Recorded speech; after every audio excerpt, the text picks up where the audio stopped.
Bom, para quem está acompanhando a nossa série sobre as 8 informações indispensáveis da fatura de sobreestadia, hoje a gente retoma o tema com o episódio 6, falando sobre moeda de cobrança e taxa de conversão. Eu sou Carolina Marchioli, estou aqui com o Rodrigo Marchioli, que é um estudioso na área, tem um doutorado aí, né, um mestrado feito e um doutorado aí na área de direito marítimo. Então, acho que a gente pode trazer muita contribuição na discussão desses temas, porque não basta você cobrar sobre a estadia, nem dizer que não é devida, mas existem critérios para que a gente faça o pagamento da sobreestadia corretamente. Se é que ela é devida, então esse checklist aí, essas 8 informações, a gente convida você a acompanhar os nossos episódios, os anteriores e os que ainda vão vir. A gente está no 6, para que você, se houver a sobreestadia, pague corretamente, validando cada informação na fatura de cobrança. Tudo bem, Rodrigo? Tudo bem. Eu acho que você falou um ponto importante. A gente está expandindo, né, as nossas relações, as nossas ideias. E você mencionou o ponto do doutorado. Eu estou trabalhando esse tema especificamente no doutorado, trazendo vários aspectos sobre isso. Não impossível falar agora, mas a gente pode talvez criar até uma série, né, para falar sobre um pouco do que eu estou desenvolvendo, a questão dos costumes, criticando, problematizando. Eu acho que essa discussão sobre a fatura comercial que nós estamos fazendo, ela ajuda a esclarecer esses pontos, né? Não é porque se tem uma prática, se tem um determinado costume, uma determinada forma de fazer, que se faz há muito tempo, que ela está correta, né? Que está certo, que a gente tem que aceitar. Então, é justamente nessa discussão, nessa crítica, nesse olhar diferenciado que a gente começa a construir novos costumes, novos hábitos, que é o que a gente precisa, reformular a nossa cultura marítima no Brasil. Isso é fundamental. Então, por qual dos dois a gente vai começar? Você falou 2 pontos. Eu falei sobre moeda de cobrança e taxa de conversão. Os dois estão no mesmo episódio hoje, o nosso episódio é número 6. Então, começando pela moeda de cobrança, isso é interessante porque pode ser que se faça alguma confusão, porque a legislação brasileira ela não permite que seja, vamos dizer, quando a gente pega um processo judicial, não pode haver uma condenação em dólares, por exemplo, né? Ninguém pode ser obrigado a pagar em dólares ou em qualquer outra moeda, euro, libra, o que quer que seja, num processo judicial. Mas a cobrança extrajudicial, ela pode ser feita em dólares, e os contratos também, de certa maneira, eles podem ser entabulados em dólar, em moeda estrangeira, né? E geralmente, eu estou falando do dólar porque é geralmente o dólar que é utilizado. Mas, se isso vier a se transformar numa demanda judicial, ou mesmo gerar algum tipo de conflito, alguma lide, vamos dizer assim, aí tem que haver a conversão. Existe essa discussão se pode realmente fazer contratos em moeda estrangeira no Brasil, se não pode, e a resposta é que pode, mas o momento do pagamento, aí tem que ser feita a conversão, você tem que fazer a conversão para a moeda que é vigente no país. E já engatando o gancho da taxa de conversão, esse é um assunto importante também. Tem muita discussão de quando, por exemplo, deve ser feita a conversão, se deve ser feita a conversão, a gente deve considerar a taxa do câmbio, por exemplo, da data da devolução do container, seja ele vazio ou cheio, né, dependendo da operação, se é exportação ou importação. Poderia se questionar isso. A gente poderia questionar também se é da data do pagamento, por exemplo, da data em que a mora foi constituída, porque quando chega a fatura, tem a data do vencimento. Então, qual que é a data? É da data da devolução do container? É da data do vencimento? É da data do pagamento? Qual que é, né, essa data? Porque É importante a gente ter esse referencial porque tem muita especulação, ainda mais no Brasil, que tem uma moeda volátil perante o dólar, uma moeda enfraquecida atualmente perante o dólar, isso impacta muito nas operações. Qualquer centavo faz muita diferença, dependendo do valor da sobreestadia, que não são valores pequenos também. Então, para resumir, né, não vou ficar entrando nos argumentos a fundo de cada uma dessas linhas que se tem sobre a data do pagamento, mas o que se entende mais corriqueiramente é que a data da conversão é a data do pagamento, né? Porque isso evita justamente essa especulação cambial. Então, esse é o entendimento que se defende, que talvez seja mais aceito, mas também não é unânime. Nós poderíamos encontrar argumentos em qualquer uma das outras áreas.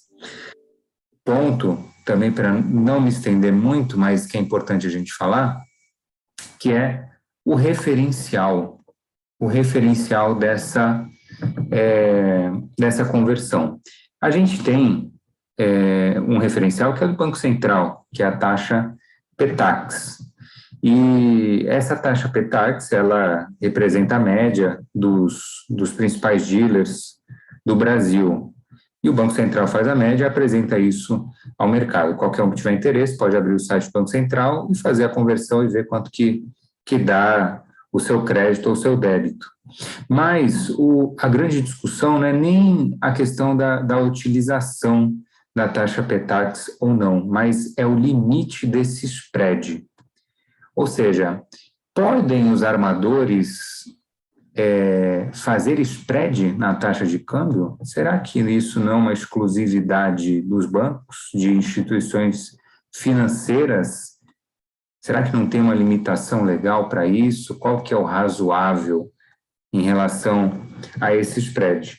Então, o que se tem de prática no mercado é que o spread é feito e até certo ponto é aceito, né? Porque o armador ele também tem custos de transação para negociar em moeda estrangeira, para poder fazer a conversão, ele vai ter custos e natural que seja cobrado um spread, mas além desses custos administrativos, teoricamente não poderia cobrar um valor maior do que isso, né? Porque quando, vamos supor, o armador vai fazer a conversão, ele vai até uma casa de câmbio, a casa de câmbio não vai cobrar a taxa PETAX, vai cobrar um valor maior, porque a casa de câmbio, sim, tem legitimidade, tem autorização para ganhar em cima do spread. Agora, quando o armador faz isso, é que levanta as minhas antenas, né? Porque é aquilo que a gente fala da sobreestadia. Começa a haver um desvirtuamento. O armador, a finalidade social dele não é ganhar em cima de taxa de câmbio, mas ganha. Então, esse é o problema.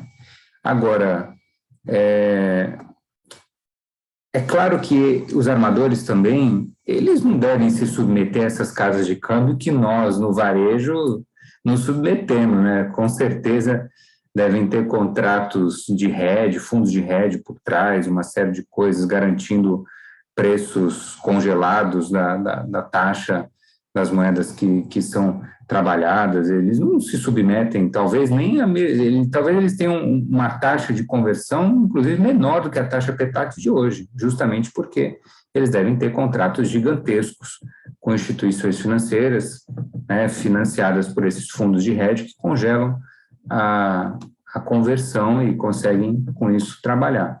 Então, é um cenário muito complexo, pouco regulado, pouco regulamentado, pouco fiscalizado. A gente não sabe o quanto se ganha de spread. Eu acho que não deve ser pouco, mas se deve ganhar muito dinheiro com spread e, na minha opinião, fugindo, talvez, das finalidades sociais dos armadores, né? Muito bem. Isso é uma discussão longa, né, Rodrigo? Eu fico pensando aqui não só sobre isso, mas as divisas que acabam não ficando no Brasil, porque todo esse valor é enviado para o exterior, ele não gera qualquer tributação aqui no país, a não ser que seja pela emissão dos valores para fora, né? Me parece que o Banco Central tinha alguns controles a respeito de demurrage, já tinha até feito algumas pesquisas a respeito disso, mas as normas que regulavam essa questão caíram, elas foram reajustadas. Então, não ficou mais transparente os valores que eram antigamente enviados em razão de demurrage. Era justificado no Banco Central que aquele valor era oriundo de demurrage e então enviado para o exterior. Hoje não tem mais esse registro. Exatamente por isso que não pode ser pago nenhum contrato extrajudicial ou judicialmente, porque para se evitar essa evasão de divisas, então tem que ser pago em real, não pode ser pago em moeda estrangeira justamente para manter um certo controle. Mas o ponto que eu questiono não é nem esse, mas é a questão do spread mesmo, porque se você fizer a conversão, se você pegar as taxas de conversão que são praticadas pelos armadores, são muitas vezes 50 centavos maior do que o Petax, pô, que é um absurdo, né? 50 centavos é muito dinheiro, é muito dinheiro. Para onde está indo? Qual que é a justificativa para se cobrar? Eu estou aqui chutando, né? 50 centavos. Mas vamos colocar assim, sei lá, 30%, 40% a mais que uma taxa Petax, que se justificaria por esses custos administrativos que eu estou falando, né? Mas, na minha opinião, eles não têm, porque eles fazem altas transações internacionais, vendendo frete para o mundo inteiro, e certamente precisam de liquidez, né? Eles não podem ficar assim à mercê do mercado, eles precisam de liquidez e devem ter contratos já fechados de antemão, né? Comprando não sei quantos milhões de dólares e tal, para poder movimentar as coisas. E olha, De custo administrativo não pegaria também, né? exatamente. E fica aqui até uma provocação. Estamos apenas na sede de especulações. Se você de fato sabe, ou você é um armador e quer trocar uma ideia com a gente a respeito do tema, você é muito bem-vindo. Gostaríamos de ter informações a respeito disso e não ter que ficar especulando essas questões, não é verdade? Sim. Pois é, vamos abrir essa caixinha aí para a gente ver. Não vamos esconder nada, nós vivemos na era da transparência. Qualquer hora, já teve o Panama Leaks, Wikileaks, não sei o que Leaks, qualquer hora vai vazar essas informações. Um dia vai aparecer um Julian Assange aí, vai mandar isso aí para a gente. Eu rio, que é para não chorar, mas tá bem. Obrigada, Rodrigo. A gente volta logo menos com mais episódios dessa nossa série 8 informações indispensáveis da fatura de sobreestadia. Obrigada, até mais.